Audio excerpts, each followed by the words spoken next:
नमस्कार साथियों, एक नया दौर हमने देखा। भैया शांत हो जाएं।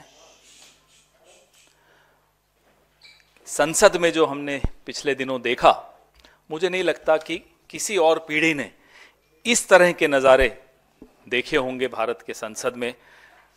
प्रधानमंत्री जी की आदत है कहने की न्यू इंडिया, तो न्यू इंडिया के न्यू पार्लियामेंट में जो वारदातें हमने देखी, उससे एक चीज समझ में आती है कि ये जो धक्का मुक्की का प्रकरण चल रहा है, जो सबसे बड़ा धक्का लगा है वो अमित शाह, नरेंद्र मोदी के 400 पार वाले सपने को धक्का अगर लगा तो संविधान की रक्षा करने वाले देश के जितने नागरिक हैं, देश का जो विपक्ष है, उसकी वजह से इन लोगों को एक धक्का लगा है। जो कुंठा, जो फ्रस्ट्रेशन इनकी दिख रही है वो आप सबके सामने है। और जिस संविधान ने मनुस्मृति की धज्जियां उड़ा दी, उस संविधान को बदलने का इनका सपना टूट गया। हम सब ने मिलकर तोड़ा, आप सब ने मिलकर तोड़ा। ये आघात अमित शाह और नरेंद्र मोदी नहीं झेल पा रहे, नहीं समझ पा रहे, नहीं संभाल पा रहे। और इनकी एक आदत है कि धन बल, बाहुबल के आधार पे सरकारों को चलाना। अगर 400 पार हो जाते तो उसी आधार पे सरकार चलाते। वो हो नहीं पाए तो फिर जाहिर सी बात है कि कुंठा होगी, फ्रस्ट्रेशन होगी। जो शब्द निकले उनके मुंह से, कोई ऐसा नहीं है कि कोई गलती से निकले हों। गलती से निकल जाते हैं शब्द तो हम बोल भी देते हैं, साहब sorry, I did not mean this, या माफ करिएगा, मैं ये नहीं कहना चाहता था। लेकिन वो उन शब्दों को सोच समझकर धीरे धीरे उन्होंने दोहराया और उसके बाद आज तक कुतर्क कर रहे हैं, जस्टिफाई कर रहे हैं और हम पर हमला बोल रहे हैं। इससे भी मालूम पड़ता है कि ये असली जो इनकी नीयत है वो इनकी जुबान पे आ गई। तो इस माहौल में कांग्रेस पार्टी, जो कि एक आंदोलन से उपजी हुई पार्टी है, जिसका इतिहास, कई आंदोलनों का इतिहास है इस देश में, आजादी से पहले भी, आजादी के बाद भी, सरकार में रहकर भी। अगर नेशनलाइजेशन ऑफ बैंक्स, मैं उसको एक आंदोलन मानता हूं। एबोलिशन ऑफ प्रिवी पर्सेज, ये आंदोलन था। तो आंदोलन का सिलसिला सरकार में हम हों या ना हो, वो चलता रहता है। इसी सिलसिले को आगे बढ़ाते हुए आने वाले कुछ दिनों में, मैं बेलगावी की तरफ जाऊं उससे पहले इस पर थोड़ी चर्चा कर लेते हैं कि आने वाले कुछ दिनों में हमने कुछ कार्यक्रम आज मैं आपके सामने वो घोषित करना चाहता हूं। 22 और 23 दिसंबर को पूरे देश में हमारे लोकसभा और राज्यसभा के तमाम सांसद, हमारी कांग्रेस कार्य समिति के सदस्य 150 शहरों में प्रेस वार्ता करेंगे। गृह मंत्री अमित शाह के इस्तीफे की मांग करेंगे। बाबा साहब अंबेडकर और संविधान के ऊपर जानबूझकर किए जा रहे हमले के विरोध में अपनी आवाज बुलंद करेंगे। मैं अभी इस प्रेस वार्ता के तुरंत बाद हमारे संगठन महासचिव का सर्कुलर आप सबके बीच में मैं भेजूंगा आप सबको, जिसमें इस कार्यक्रम का पूरा उन्होंने विस्तृत ब्यौरा दिया है। तो 22 और 23 दिसंबर को सारे एमपीज, लोकसभा और राज्यसभा के, हमारे तमाम सीडब्ल्यूसी मेंबर्स पूरे देश में 150 प्रेस वार्ताएं करेंगे। उसके बाद 24 तारीख को हर जिले में हमारी पार्टी के नेता और कार्यकर्ता बाबा साहब अंबेडकर सम्मान मार्च, सम्मान यात्रा निकालेंगे जिला मुख्यालयों पर और बाबा साहब भीमराव अंबेडकर जी की मूर्ति का पर माल्यार्पण भी करेंगे और जिला कलेक्टर को ज्ञापन देंगे। राष्ट्रपति महोदया को संबोधित किया हुआ जो ज्ञापन होगा।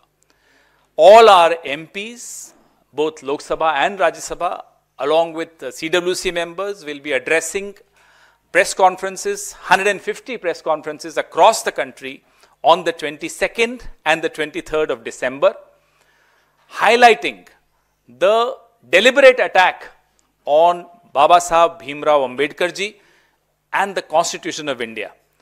The attack came from none other than the Home Minister of India, the second most powerful man in this country, Mr. Amit Shah.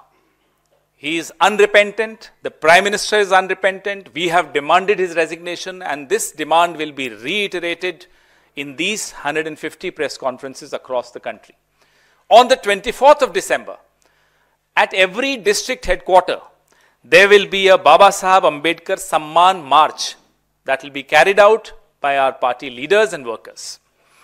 Again, we'll reiterate our demand, we'll give a memorandum to the collector, through the collector to the President of India, and we'll be garlanding the statues of Baba Saheb Bhimrao Ambedkar ji in every district headquarter. ये तो रहा आने वाले 3 दिन का कार्यक्रम। 26 तारीख को, जैसा कि आपको मालूम है, महात्मा गांधी 1924 में बेलगावी के कांग्रेस के अधिवेशन में कांग्रेस के अध्यक्ष बने थे। बहुत महत्वपूर्ण दिन है, 100 साल पूरे हुए इस ऐतिहासिक दिन को, और ये एक ऐसा आयोजन था जिस आयोजन ने 1924 में स्वतंत्रता आंदोलन की दिशा क्या होगी, कांग्रेस पार्टी की क्या दिशा होगी, यह तय किया था। सत्याग्रह, स्वराज, ये तमाम शब्द हमारी दैनिक राजनीतिक जीवन के बहुत महत्वपूर्ण शब्द बने थे। ये उन सब शब्दों का उसका इतिहास है, उस यात्रा का इतिहास है, जिसको हम बेलगावी में 26 दिसंबर को मनाएंगे। 26 दिसंबर को एक एक्सटेंडेड CWC होगी, 27 दिसंबर को एक विशाल रैली होगी, बेलगावी में होगी, और तत्पश्चात जो हमारे शॉर्ट टर्म और मीडियम टर्म जो एक्शन प्लान है कांग्रेस पार्टी का, उसके बारे में वहां चर्चा होगी, और आपसे फिर निर्णय जितने लिए जाएंगे वहां, वो आपसे वहां साझा करेंगे। बहुत महत्वपूर्ण ये हमारी बैठक है, एक्सटेंडेड CWC है। ना केवल इसलिए महत्वपूर्ण है कि इस ऐतिहासिक आयोजन को जो 1924 में हुआ था उसको 100 साल पूरे हुए हैं, इसलिए भी महत्वपूर्ण है कि हम प्रत्येक जो कांग्रेस के सिपाही हैं, गांधी के सिपाही हैं, उन सब के लिए ये जानना जरूरी है, आवश्यक है कि एक ऐसी परंपरा के हम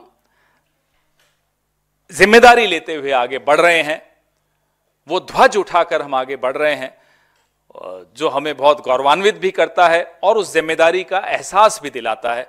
ये इसलिए हम सबके लिए बहुत महत्वपूर्ण है।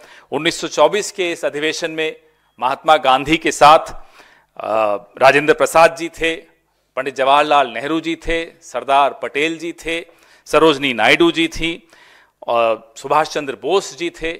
दिग्गज नेता हमारे सब इस अधिवेशन में थे, और तब से लेकर अब तक, महात्मा गांधी से लेकर और आज हमारे मल्लिकार्जुन खड़गे साहब तक, जिस तरह से कांग्रेस पार्टी ने हमेशा संघर्ष का रास्ता चुना, समझौते का रास्ता नहीं चुना, और संघर्ष के रास्ते पर चलते हुए ही इस देश की यात्रा ने बहुत महत्वपूर्ण मंजिलें हासिल की, वो आपके सामने है।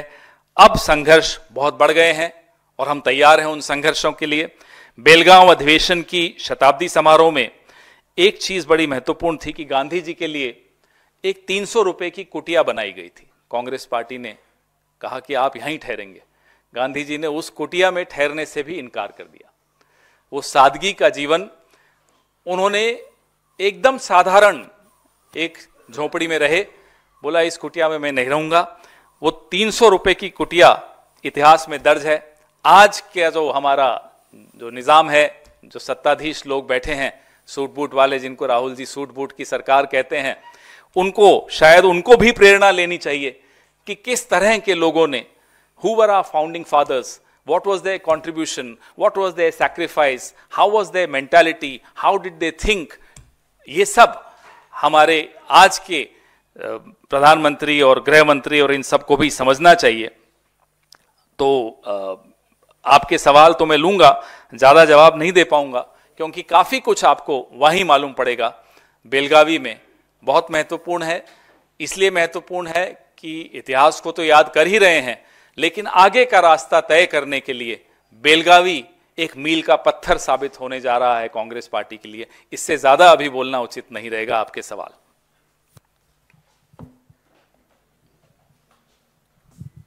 सर सर 22 और 23 दिसंबर को 150 शहरों में प्रेस कॉन्फ्रेंस करेंगे, लेकिन आपने कहा कि देश भर के जो जिले हैं वहां पे आप लोग बाबा साहब सम्मान मार्च निकालेंगे 24 तारीख को। तो खासतौर पे राहुल गांधी ने सदन के भीतर इस मुद्दे को उठाया, प्रियंका गांधी खड़गे जी ने भी सदन के भीतर प्रोटेस्ट किया। तो क्या राहुल जी, प्रियंका जी, खड़गे जी भी किसी जिले में या कहीं पर? देखिए, पार्टी की बैठकें लगातार हो रही हैं। उन बैठकों में पार्टी का नेतृत्व किस व्यक्ति को, किस नेता को कहाँ की ड्यूटी देता है, कहाँ की जिम्मेदारी देता है, वो नेतृत्व तय कर रहा है। आने वाले कुछ घंटों में या एक दिन में आपके पास लिस्ट भी होगी कि कौन कहाँ जा रहा है, कहाँ कहाँ कौन प्रेस वार्ता करेगा, कहाँ कहाँ कौन मार्च में शामिल होगा।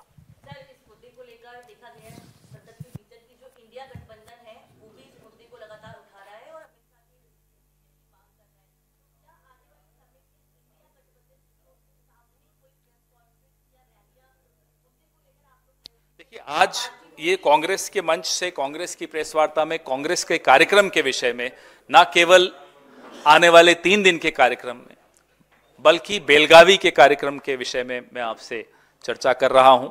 रही बात इंडिया गठबंधन की क्या व्यूहरचना होगी, उस पर किसी और मंच से कभी और जरूर चर्चा की जाएगी। सर पहले इस प्रोग्राम पे कर लें यार। सर, ये Congress working committee, extended Congress working committee agenda अलग है, लेकिन ये जो मुद्दा जिसको आपने संसद से सड़क तक रखा है, अंबेडकर साहब के मसले को और अमित शाह की माफी और इस्तीफे की मांग को, ये कितना बड़ा ये बहुत महत्वपूर्ण है। ये इसलिए महत्वपूर्ण है कि जो संघर्ष पिछले कुछ सालों से विशेष तौर पे खड़गे साहब और राहुल गांधी जी ने भारत जोड़ो यात्रा और भारत जोड़ो न्याय यात्रा के वक्त भी इस आह्वान किया था इस बात का कि संविधान को बचाने का। और फिर आपने देखा कि जिन्होंने कभी भारत के संविधान को नहीं अपनाना स्वीकार किया, अब मजबूरी में उनको शपथ लेनी पड़ती उसी संविधान को हाथ में रखकर, लेकिन दिल से स्वीकार कभी नहीं किया। कभी कभी मुंह पे इनके आ ही जाता है कि 400 हो जाएंगी तो हम संविधान बदल देंगे। और अब आपने देखा संसद में किस तरह से गृह मंत्री ने बाबा साहब अंबेडकर का अपमान किया। तो ये जाहिर सी बात है कि बहुत महत्वपूर्ण मुद्दा है। कांग्रेस पार्टी इस मुद्दे की सबसे अग्रणी ध्वजवाहक है, क्योंकि कांग्रेस पार्टी ने ही संविधान की सुरक्षा के लिए कई दशक संघर्ष किया, संविधान को बचाए रखा और आगे भी हम बचाए रखेंगे। जाहिर सी बात है कि ये बहुत महत्वपूर्ण मुद्दा है। माइक ले लो। Sir, Congress, you just talked about that how important this extended CWC meeting in Belgavi is. And now Bihar governor has made a remarks questioning, saying that Satyagraha was not the reason that country got independence. The Britishers fled the country due to the fear of Lathi and Danda in the hands of the people of the country. If you think we should comment on people, even if they occupy very important constitutional positions, but if their dependence for knowledge of history is on WhatsApp forwards by the IT cell of BJP, I don't think we need to qualify these remarks, these shameful remarks, by a response. Sir, आपने lady बोलिए, the lady, इसके बाद आपका। points that you're going to discuss during the Belgavi summit? Just 1 or 2 points, sir. Oh, that would be a paper leak, no? So it's advanced questions. We don't believe in paper leaks. Sir, आपने कहा बाबा साहब का जो insult का issue है, कांग्रेस अग्रणी party है इस इशू को उठाने वाली। मायावती ने भी नेशन वाइज प्रोटेस्ट की बात कही है, तो क्या कांग्रेस, खासकर मायावती जो दलित नेता के तौर पर पहचान रखती हैं, उनको अपने साथ? भाई ये ऐसा मामला है, ऐसा मसला है जो देश की अस्मिता, देश के वजूद का मसला है। इसमें जितने लोग सामने आए उतना देश का ही हित होगा। इसमें यह नहीं होगा कि मेरी कमीज आपकी कमीज से सफेद, ऐसा नहीं चलता है। यह ऐसा मामला है, ऐसा मसला है कि इस पे सबको बाहर आना होगा, क्योंकि आज बाबा साहब अंबेडकर पे हमला है, कल संविधान पे हमला होगा, परसों आपकी और मेरी स्वतंत्रता पे, जो कि संविधान से ही मिली है हमें, उस पर हमला होगा। यह हमला कोई सिर्फ एक व्यक्ति पर नहीं है, वो इस देश के कई करोड़ों लोगों के लिए, ना केवल इस देश के करोड़ों लोगों के लिए, इस विश्व के करोड़ों लोगों के लिए वाकई भगवान स्वरूप हैं, क्योंकि उन्होंने उन करोड़ों लोगों की स्वतंत्रता, आर्थिक, सामाजिक, राजनीतिक स्वतंत्रता के लिए संघर्ष किया। तो ये हमला उन सब लोगों की स्वतंत्रता पर है, हम सब की स्वतंत्रता पर है।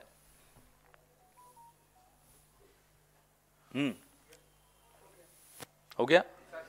अच्छा, चलिए बोलो। सर, अरविंद केजरीवाल ने आज एक डॉक्टर अम्बेडकर स्कॉलरशिप की घोषणा की है, जिसमें उन्होंने बोला है, तो और उन्होंने ये भी बोला है कि नहीं बीच में पढ़ूंगा, क्योंकि आप मुझसे ज्यादा जानते हैं, इतिहास भी जानते हैं इस व्यक्ति का, इस व्यक्ति के इतिहास में आरक्षण के लिए क्या बोला था वो भी जानते हैं, यूथ फॉर इक्वालिटी क्या कहता था वो भी जानते हैं, इंडिया अगेंस्ट करप्शन में क्या क्या कौन कौन थे, कैसे लोकपाल में आरक्षण की विषय में क्या बोला था वो भी आप जानते हैं। मेरा मुंह मत खुलवाइए। संसद धक्का मुक्की का जो मामला और है, थोड़े महीनों पहले एक पूर्व मंत्री उनके, इसी मंच से हमने उनको शामिल कराया था, उनको क्यों हटाया गया था आपको मालूम है ना? बाबा साहब अंबेडकर के ही नाम लेने पर, शपथ लेने पर उनको हटा दिया गया था। तो फिर उनके बारे में आप हमसे क्या पूछते हैं? हाँ जी। खेड़ा जी, संसद में जो धक्का मुक्की मामला हुआ, उसका जो केस है वो ट्रांसफर किया गया है स्पेशल ब्रांच। हमारी जो कंप्लेन थी उसकी एफआईआर हुई क्या अभी तक? जवाब आपके सामने। गृह मंत्री को लगता है कि गृह मंत्रालय और पुलिस और न्यायिक व्यवस्था वो अपनी जेब में रखते हैं, उनको ये गलतफहमी में है। वो उनकी गलतफहमी बहुत जल्दी दूर होने वाली है। इस देश के करोड़ों दलित, करोड़ों अंबेडकर जी के भक्त, हम सब ये गलतफहमी दूर करेंगे। हो गया? Thank you. No bites. Stay ahead with our cutting edge news app. Instantly access the latest shorts in just 1 minute and breaking news in just 50 words. Download now for a smarter, faster news experience.